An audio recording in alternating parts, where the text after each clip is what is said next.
Bizni Surxondaryo viloyatiga bo'lgan tashrifimiz davom etyapti. Assalomu alaykum hurmatli kanalimiz kuzatuvchilari. Hozir biz Surxondaryo viloyati Uzun tumanidamiz. Mana e'tibor beradigan bo'lsak, xo'jalikda saqlanadigan mollarimiz davolanib, ya'ni og'iz og'riq kasalligidan davolanganiga 10 kun vaqt bo'ldi.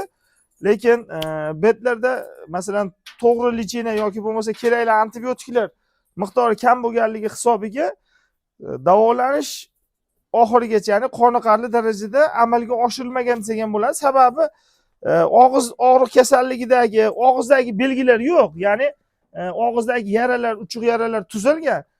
Aksariyat oyoqlarda qolgan. Agar e'tibor beradigan bo'lsak, mana oyoqlarda yurishda, mana pastga qo'yib olishlarda anchagina muammo yuzaga kelyapti. Sababi muguz qavati deymiz, ya'ni mahalliy tilda oddiy aytadigan bo'lsak, tuyoqda qalin qora ko'vush qismi bilan et, ya'ni teri ulanadigan joydagi yumshoq muskul to'qimalardagi yopiq yallig'lanishlar hisobiga shunaqa holatga sabab bo'lyapti, ya'ni oyoqlarda bosolmayapti. Eng birinchi o'rinda buni eng asosiy sababi bunga yumshoq muskul to'qimalarga yaxshi ta'sir qiluvchi pensilin streptomycin tarkibli antibiotiklardan foydalanilmaganligi. Bizda mana hozir ko'pchilikka ma'lum antibiotikimiz bor. Bistrepen bu Ukraina Burova Pharma kompaniyasi tomonidan ishlab chiqarilgan pensilin streptomycin tarkibli antibiotik. Hozir mazkur antibiotikdan sxema lichini belgilaymiz mazkur hayvonimizga. Isitma yo'qligi hisobiga bunga hozir ketoprofenga asoslangan preparatlar shart emas. Faqat pensilin streptomycin tarkibli bistrependan bir kunda bir mahal 3 kun ketma-ket tavsiya qilamiz hamda natijalarni davomiy kuzatamiz. Hurmatli kanalimiz a'zolari, har doim preparatlar yuborilayotgan vaqtida organizmga yangi shpritslardan, ignalardan foydalanishimiz kerak bo'ladi. Mazkur hayvonimizning tirik vesi taxminan 198-200 kilo atrofida, plus minus 5-10 kilo bo'lishi mumkin.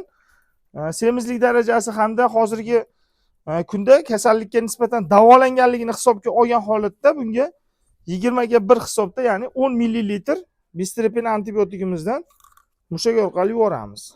Bismillah. Mana antibiotikimiz quyoshdan himoyalangan flakonlarda hamda tiniq oq, ya'ni sut ko'rinishida bo'ladi.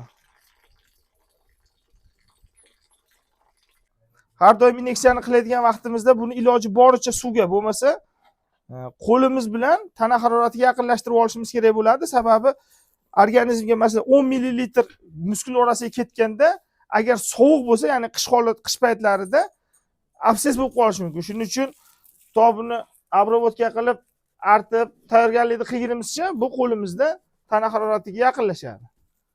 Bismillah. Mazkur dori vositasi chuqur muskul orasiga yuborish usuli bilan amalga oshiriladi.